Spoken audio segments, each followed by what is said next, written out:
феҳристи кишварҳое ки сигаркашҳои бештар дорад.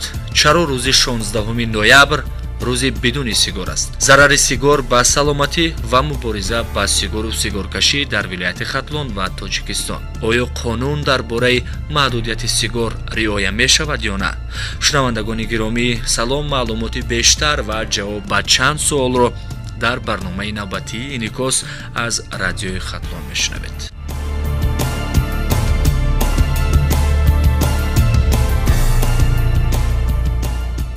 истифодаи тамоку ё сигор аз мушкили мавриди баҳс дар тамоми сайёра гуфта мешавад. тамокуро бо вуҷуди он ки дар тамоми кишварҳо зараровар ба саломатӣ ва ҳатто атрофиён мегӯянд, аммо на ҳамеша аз истифодааш даст мекашанд.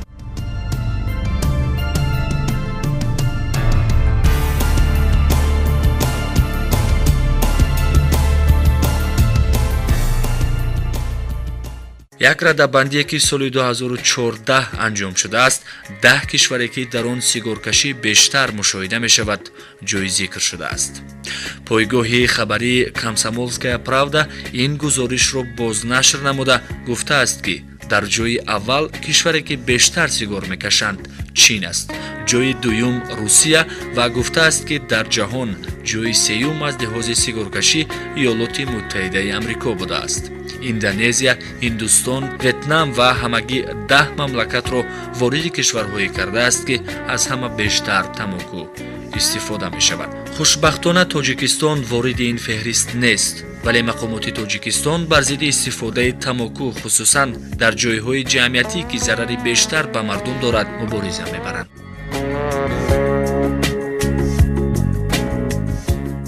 маркази ташаккули тарзи ҳаёти солим дар вилояти Хатлон аз аввали соли ҷорӣ дар миёни сокинон беш аз 100 мулоқоту чорабиниҳои огаҳкунанда гузаронидааст, то сокинон тарки сигор кунанд ва зиндагии солимро интихоб намоянд. ҳаким Кучаров, директори ин марказ, дар суҳбати ихтисосӣ бо барномаи инъикоси радиои Хатлон гуфт, ҳадафи мулоқотҳои огаҳкунандаи онҳо бо мардуми шаҳру навоҳӣ тарки одати сигаркашӣ ва зиндагии солим аст. нақша дорем, аз он ҷумла дар мавзӯи зараи тамоку чандин лоҳатиро мана саромадо буданд, мизои мудаввар буданд, газетаҳои ҷумҳурият низ оидин масъала мо аз он ҷумла мутахассисон мо доим бигем ки ташкил мекунем, доир мекунем баромадоша дар назди мактабачиҳо, дар назди донишҷӯёни коллеҷу донишгоҳу донишкадаҳо дар байни мардуми коро ҳастанд ва баъдан дар расҳои иттилоотӣ дар байни мардум оиди зарари тамоку доим фаҳм карда мешавад ки инам ба мақсади баландбардоштани маърифатносии тибби аҳолӣ аст.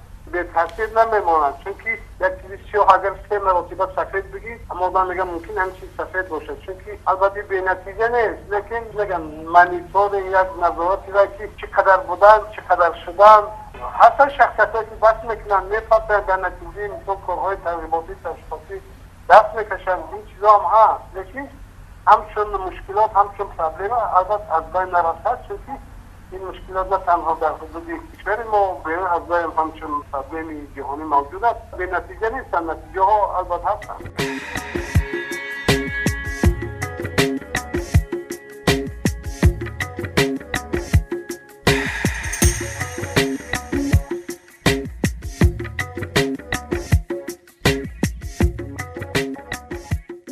ҳамасола дар саросари ҷаҳон рӯзи 16 ноябр рӯзи байналмилалии даст кашидан аз сигаркашӣ ҷашн гирифта мешавад. ин рӯз бо ташаббуси созмони ҷамъиятии онкологии амрико дар соли 1970 пешниҳод шудааст ки сол ба сол хубтар таҷлил мешавад ва 180 кишвар ин рӯзро ҷашн мегиранд. мақсад мубориза бар зидди сигаркашӣ ва ҳифзи мардум аз зарари сигор мебошад. ҳарчанд рӯзи 16 ноябр дар Тоҷикистон камранг баргузор мешавад, вале мақомот дар мубориза ба истифодаи тамоку корҳои зиёдеро анҷом додааст. моҳи октябри соли ҷорӣ бар асоси қонуни нав дар бораи маҳдуд намудани истифодаи маҳсулоти тамоку дар Тоҷикистон ки ахиран аз ҷониби вакилони парлумон ба тасвиб расид, роҳандозӣ шуд. бар асоси тарҳи нави қонун ҳамчунин навиштаҷоти таблиғотӣ дар борпеши он ки тамъи тамокуро ба меваҳо шабоҳат медиҳад ва ё ибораҳои дорои ками миқдори қатрон, камзарар, сабук خیلی سبک، اکسترا و اولترا من است. مقامات کشور میگویند چنین نوشته ها طرز تبلیغی در بارپیچ تماکو به خاطر جلب بیشتر مشتریان بود که استفاده برندگان به ضرر آنها کمتر اهمیت میدادند. میرزامدین کمالزاده معاون وزیر وزارت تندرستی و حفظ اجتماعی اهالی جمهوری تاجیکستان ضمن معرفی لایحه در روبرو با وکیلان گفت این تغییرات در پی نگرانی سازمان جهانی تندرستی از وضع بد ضرر تماکو به انسان هاست. در مقامات بارپیچ استعمالی تأثیرات‌های برگروه با وجود آورده و مانند کلمه‌های گروهی دارای مقداری کمی خطرناک، سبک، خیلی سبک، کم تاثیر، اکسترا، اولترا و درباره شرایط مصرف تماکو و مصرف خوراک‌های به‌واسطه و باواسطه خصوصی آنکه مصرف تماکو در مصرف خوراک‌های این چنین کلمه‌های گروهی که به‌واسطه و باواسطه مصرف تماکو و مصرف خوراک‌های دارویی یا رسانه‌های دارویی شباهت می‌دهند من خبر شده هستم.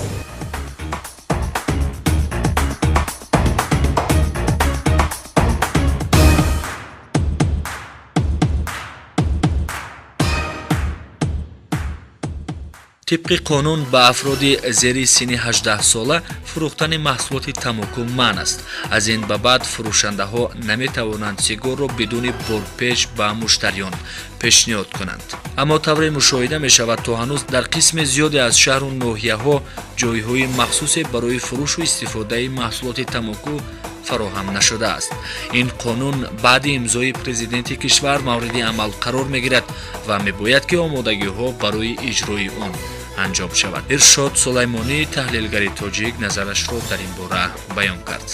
من فکر میکنم که قبول چنین قانون از همه نگاه به منفعت جامعه و پیش از همه به منفعت خیلی همه نفره است که سیگار میکشند، ولی هر قانون برای آنکه اجرا شود باید زمینه‌های اجتماعی و فیزیکی و روانی برای اون به وجود داشته باشه. از جمله هم در قانون پیشتر و هم در تغییر لایحه‌هایی که به قانون چند پیش وارد شد گفته می شود که یعنی در این قانون ها سیگار کشی من نمی شود، محدود می شود. سیگار کشی جنایت نیست و یک رفتاری که به حیات انسان ها ضرر دارد ولی جنایت نیست. از همین نگاه در قانون گفته شده است و مقامات و نهادهای مسئول کرده شدند که باید برای سیگارکش ها جایهای مخصوص بسازند. متاسفانه به دلیل اینکه همین گونه جایهای مخصوص ساخته نشدند بعضا شهروندان مجبور میشوند که قانون صرف نظر کنند، یعنی قانون شکنی کنند،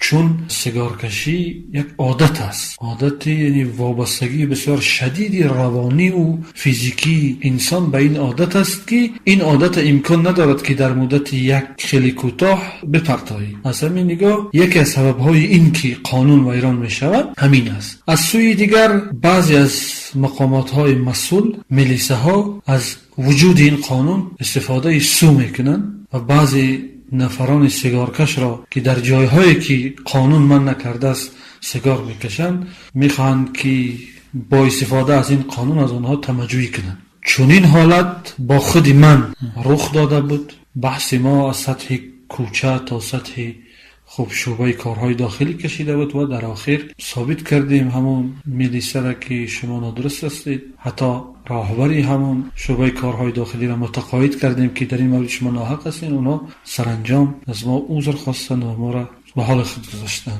قانون نه فقط باید قبول شود، قانون باید اجرا شود. برای اینکه قانون اجرا شود مقامات‌های مسئول، نهادهای مسئول، شخصان مسئول باید وظیفه کسبی و وظیفه جهانی خود اجرا کنند.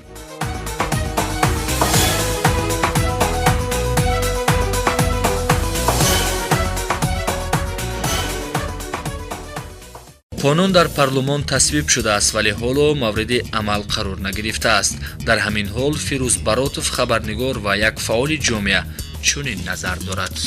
رعایت شدن همه قانون‌ها در جامعه از آن بستگی دارد که تا کجا آن واقعاً ضرور است. نیازها و طلبات جامعه همان روزه را قانع می‌گرداند و همچنین مکانیزم اجرای آن чигуна солим ба роҳ монда мешавад, то ин ки мардум воқеан фаҳманд ки риояи ин қонун ба манфиати худи онҳост ва ҳеҷ вақт бо зӯроварӣ ва масалан расман рӯи иҷро шудани ин ё он қонун ё ин ки қоидаҳое ки аз ҷониби ягон гурӯҳ таҳия шудаву баъдан парлумон қабул кардааст ва ин равона нашудааст. ман фикр мекунам ки бахусус тағйирот ворид кардан ба қонун дар бораи истифодабарии сигор ва дигар намуди тамоку бисёр зарур аст, чунки мо ҳоло мебинем ки дар тарабхонаҳо, дар ҷойҳои ҷамъиятӣ нафарони сигоркаш зиёд сигор мекашанд, ин зарар мерасонад. ҳамчунин аз нос бисёр гӯем ки дағал ва дурушт истифода мекунанд, ҳатто дар ошхонаҳо ошпазҳо нос мекашанд, нонпазҳо ҳам нон мепазанду ҳам дар пеши ҳамон дедонашон нос туф мекунанд, ки бисёр нафратовар аст. ҷомеа нахуст тавассути васоити ахбори омма ба мардум фаҳмондан лозим аст ки зарурати иҷрои қонун дар бораи истифодабарии маводҳои тамоку ва барои чӣ аст ва то куҷо манфиат дорад ва баъдан дар баробари талаби риояи ин бандҳои қонун ҳукуматҳои маҳаллӣ низ бояд шароит фароҳам оваранд ки онҳое ки сигор мекашанд мавриди хушунат ва зӯроварӣ қарор нагиранд. аз як тараф ба мардум фаҳмондан дар кор аст ки дар ҷойҳои ҷамъиятӣ кашидани сигор хуб нест ва ин носро ҳам дар бар мегирад. дар баробари ин ба онҳо фаҳмондан лозим аст ки дар куҷо ҳамин сигор ва носашонро кашанд. барои онҳо ҷойҳои муайян ташкил кардан дар кор. танҳо дар ин сурат мо талаб карда метавонем ки онҳо дар ҷойҳои ҷамъиятӣ сигор накашанд ё нос накашанд. фурӯши нос дар тоҷикистон қатъ карда шавад. танҳо баъд аз он иҷоза дода шавад ки дар пайи ташхисҳои лабораторӣ он тамокӯи камзарар баҳогузорӣ шавад. танҳо дар он сурат иҷоза диҳанд. дар умум бисёр мехостанд ки умуман фурӯши носро ҳам маҳдуд кунанд, чунки он арзон, бадбӯй ва хеле дилбеҳузуркунанда аст.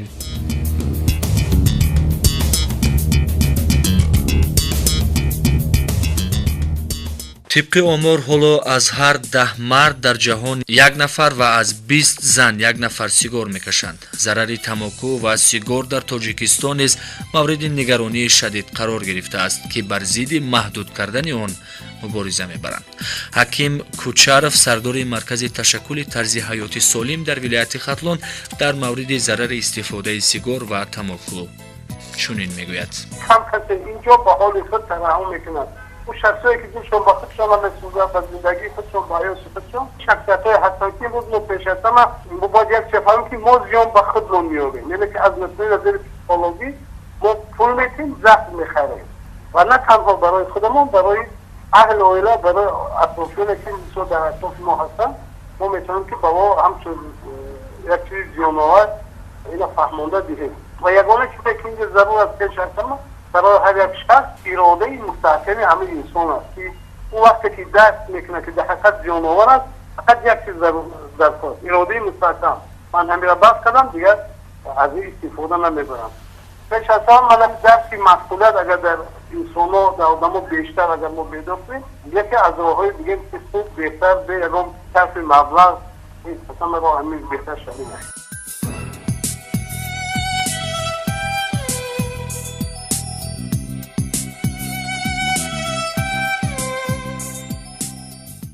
имрӯз нос ҳам аз ҷониби мардон фаровон истифода мешавад. ба гуфтаи табибон зарари нос ба саломатии инсон камтар аз сигор нест. нигароние ки худи мақомотро ҳам водор аст то дар тарҳи нав маҳдудият ба носу калёнро ҳам ворид кунанд. нос дар бозори кишвар арзонтар аз сигору калён фурӯхта мешавад, вале омори истеъмолкунандагонаш шумурда нашудааст. носро дар ҷануби тоҷикистон бештар аз ноҳияи дӯстӣ тавлид мекунанд ки ба номҳои носи рӯзибой ва носи матарол маъруф аст, вале тарзи тайёр карданаш ки аз лиҳози санитарӣ аҳамият дода намешавад, на ҳамеша назорат карда мешавад. шунавандагони азиз ва ҳамватанони гиромӣ, дар сурати истифодаи нос ва сигор инсон чизи арзишмандашро аз даст хоҳад дод. пас зиндагии солимро мехоҳед аз истифодаи носу сигор даст бикашед. ин барномаи инъикос буд ки аз радиои хатлон шунидед. бо шумо будам Машраби Аловиддин. хайр то барномаҳои баъдӣ.